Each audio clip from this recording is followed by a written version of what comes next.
Eyindi Bokota analyse.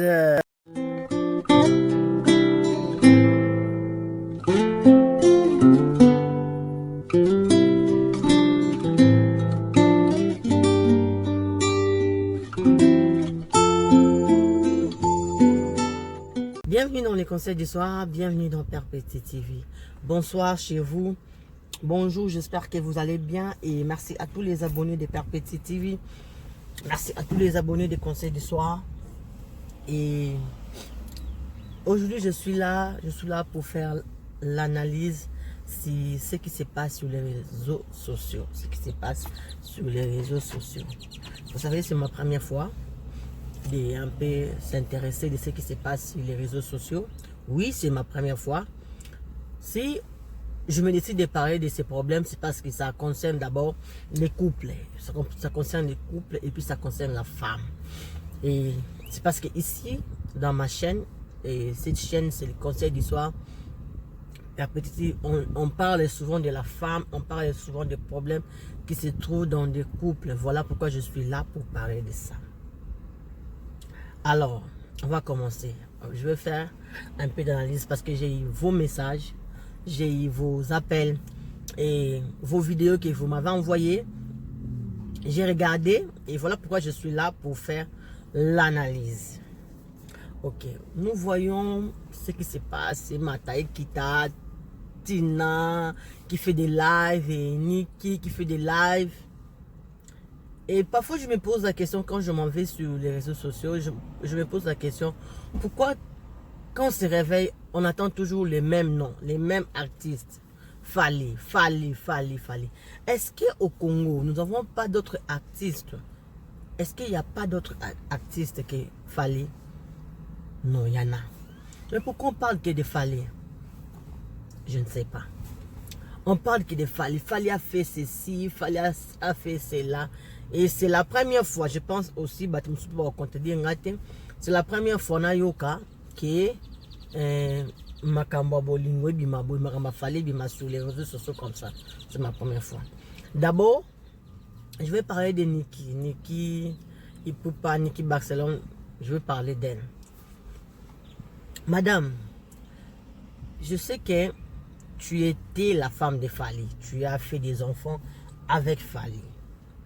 2 ou 3, je ne sais pas. Mais tu as fait des enfants avec Fally. Fally t'a quitté ça il y a de cela 16 ans. 16 ans Fally, tu ne vis plus ensemble avec Fally.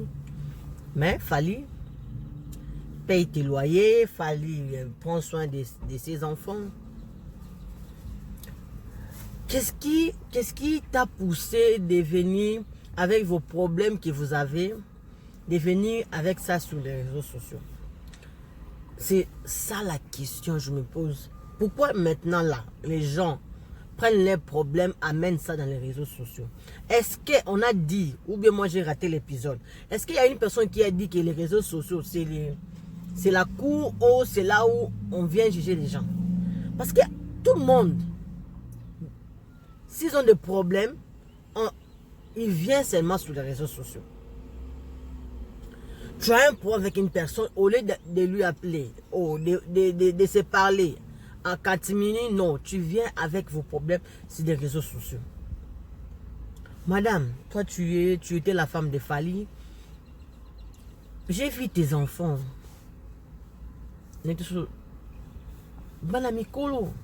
Des jolies filles. Pourquoi même, pour l'amour du ciel, pour ces enfants-là, pourquoi tu n'as pas voulu garder la dignité de l'homme que tu as vécu, de l'homme que tu étais avec lui avant? Même s'il y a eu des problèmes, même si vous avez des problèmes, pourquoi venir régler ces problèmes dans les réseaux sociaux? À moins que Nabunga, j'ai vu vos publications, vous avez posté ma publication sur Instagram. Ils ont posté la publication na yo. Ndé yo to komi beaucoup ça ba live. Ya ba no makambo etala tabi sauté. Pourquoi venir dire des choses où ils a bino? Tant bolinga na Fally. Mutu moko te o azo loba. Ah ezala ngam na loba to zalaka.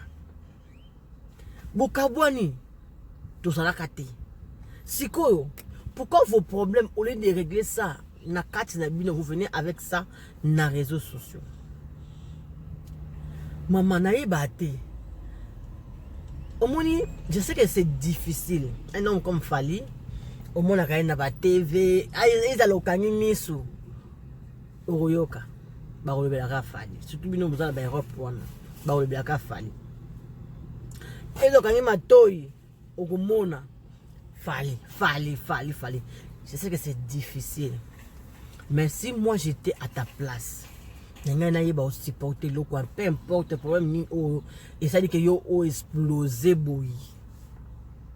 Ma chère, tu as des enfants et puis tu as des filles.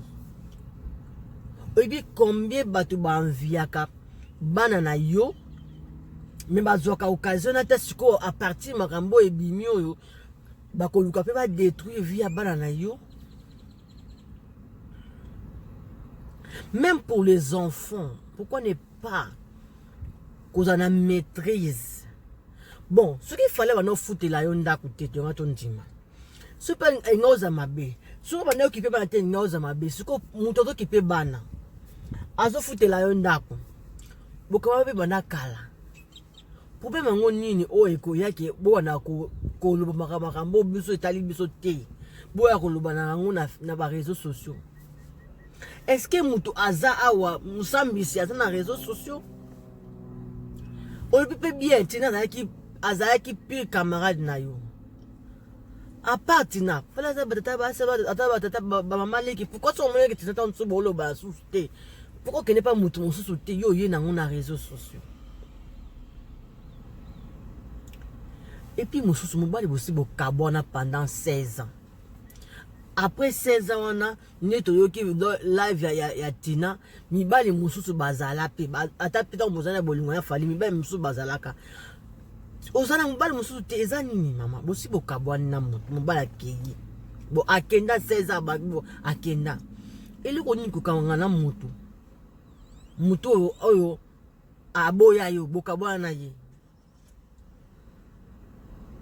Quand des mibali on a pote ba la capacité on a tout ça là au moteur ma passe que okoma koloba ka okoma ko sa makambo tout ça wana oza moi c'est kitoko.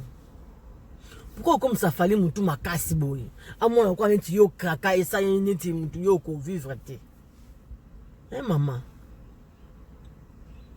non yo capacité na yo. Si moi j'étais à ta place je n'allais pas faire ce que toi tu fais. Mobalo akaboy nanga esili na tikiye je fais ma vie so s'occuper na bota na ye na tiki nazo s'occuper na bazo ko s'occuper na ba na ye OK na se pe vie nanga ailleurs. Pourquoi ni ka fallait le bakaka moi sona kakanga sanga ye au moins ce qu'on est beaucoup monter c'est vraiment live a quand même que le bakeno non pour la relation que non hier na na bazala ka vayo maman. Toye na mama Tina. Mama Tina oza mama lokola te oza yaya pe ozo jouer rôle la ki mama et pas Fally. Tango mon Fally ba finga kai chaque jour. Eza lo finga moko te leki o ba lobela Fally ke aboma papa mama aboma mama. Eza lo finga moko te leki ko finga wana. Je pense que parfois ça yo kango tanga vanda ka yo ko passe na motema soki ya sali kambana te. Mais qu'est-ce qui a fait que au supporter ma fille ya nikite o ye na réseaux sociaux biso ba vie na bino nyonso mama tani ozo tanda vie aleki na bato ba onozanga makambo finga Fally ba lokoti makambu waya ofinga Fally. Pourquoi faire des lives? Bato ba réseaux sociaux na ba aussi ça ba live bon ba ozo ba view. Si vous ne savez pas, il y a étalé, il y a vu view na ye ayoki alobi kazo ko arranger makambu. Atieyo ya bat ba contribution sur yoki, il y a vu ba view na ye Mexico yo. Est-ce que tu sauras enlever ce que tu as mis dans la tête des gens? Tu sauras enlever ça? Est-ce que c'était important de venir faire le live avec la dame pour nous expliquer biso makamani? Est-ce que c'était important? Pour faire un ba finga kai allo bagana été. Maramba lo bagana allo bagana été. Pourquoi toi tu es venu parler? Tu sais que tu es la sœur de Fally. La grande sœur. Est-ce que c'était important?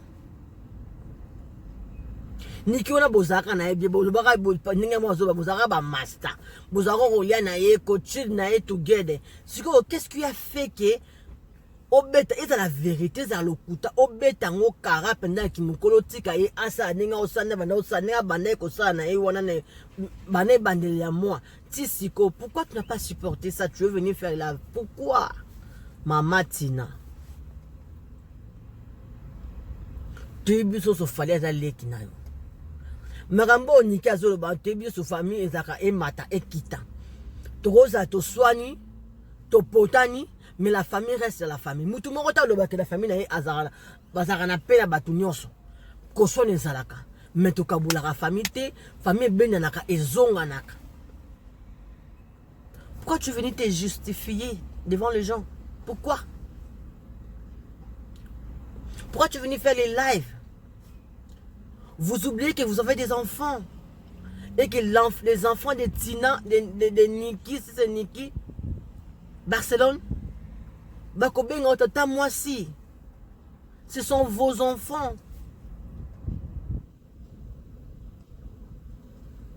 Pourquoi?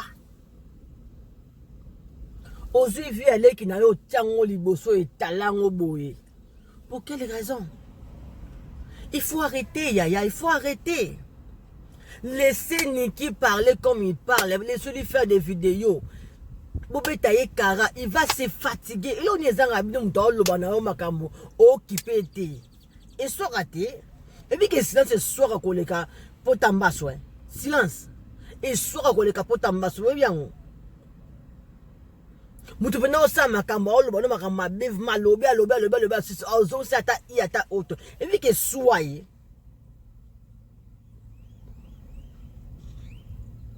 Les Congolais, pardon, arrêtez de faire des histoires pareilles. Arrêtez. Arrêtez d'amener vos histoires de famille dans les réseaux sociaux. Arrêtez. Tant que les réseaux sociaux arrêtent, ma question, tant YouTube, tant Facebook, tant Instagram, ils arrêtent. On était où? On était où? Pourquoi on doit tout amener dans les réseaux sociaux? Et vous incitez Nana, moi je n'ai jamais vu Nana Ketchup venir parler à cette interview.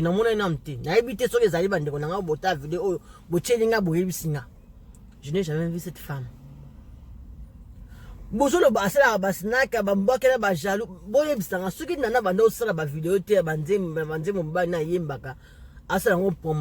C'est seulement vous les Congolais. Finalement, moi je ne comprends pas. Les Congolais, nous les Congolais, Tolinganini. Si Nana ne venait pas, il a falité. Vous allez commencer à dire Nana il falité. Quand elle fait la pub de son mari, ça vous fait mal. Pourquoi? Ça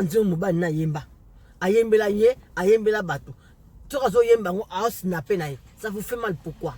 Vous personne a ça snap pour quelle raison? Azamuta il y a 80 ans, tu as 2000 yaya. Tu as 2000. Vous pensez à ça atira ça snap, à celle là snap, bon moi la kaya finga kabanani. Atira banjembo ka mbana yembela ka ye banjembo soko na mamoka ataka yango. Ça vous et ça la vie ne passe na nini. Papa il faut arrêter. Arrêtez, je vais vous donner un conseil. Si vous avez un mobile, et Sili, arrêtez d'aller vérifier. Mobile wana aliaki nini, ako imana nani, mobile wana azosala nini, et puis ça ba mibali mitu makase. Je vous donne toujours conseil d'histoire awa. Et puis ça ba mibali mitu makase. Ce qui vous avez un mobile, tika kende, fais ta vie. Et place ya okende. Ceux qui ont marqué la vie, il va commencer à parler de toi. Arrêtez de vérifier. Marambo Nika Sala, Nathalie Boté Naye, Nathalie Marambo Sala, et concordé. Et comme il y a tout lit. Madame, tu es une belle femme. Arrêtez de parler de Fally. Niki Poupa, Yaya. Yaya, à vous-même. Hein? Obaneki liboso Niki Poupa. Niki Poupa.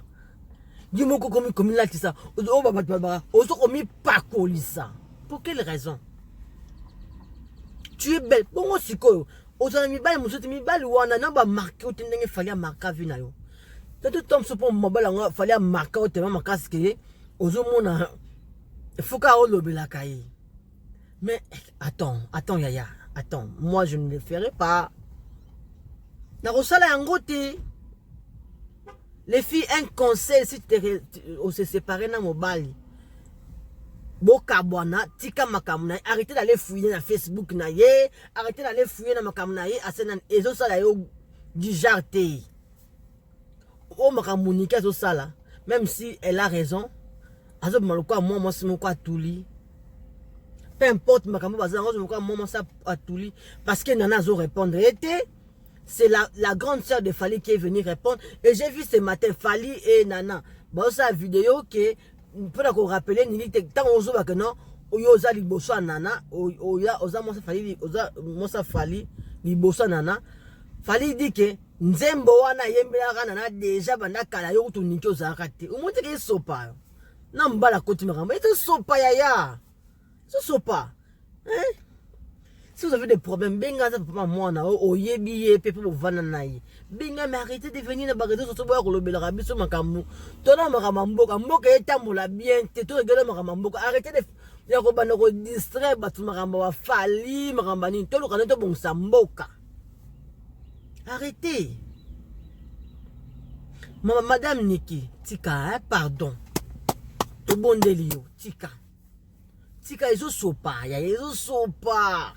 Isso pour ma kasi. Isso pour ma kasi. Uza mo sikitoko. Mibali oyo zozwa. Bide oyo zana. Bobi mbali oyo zaka na ye. Kuma so tiko penza. Uke na kulubaka pour combo ex. 16 ans. Ya 16 ans. Ete. Te ya ngana usala te. Bosibo kabona tika ebo. C'est vrai alors libala mwana e kabona raté. O libala mwana e kabona raté. Mais tant que mon bas zo reconnaître mwana azo sala ma tala ba ko même ko wanga no fala na ni mabala te makambo ko mebele izo sala sonia ya pardon to bondeli yo biso bata internet to bondeli yo to bandaki sili sango pardon kata ngaka awa esuka awa.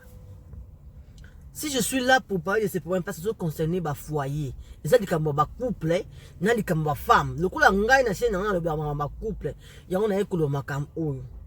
Donc bino ba fan ya Fali, bino ba fan oboke na koluka Niki bo pe se conseil ki maman ezo sopaye atika. Ba fan na Fali boke no luka mama Tina ya Fali, bo pe se conseil ki le ko azo sala azo kitisa valeur ya petit frère parce que ne konaye azane mutokaki paka kokolo. Ezo kitisa valeur na ye. Je vous aime beaucoup, abonnez-vous. Bye bye.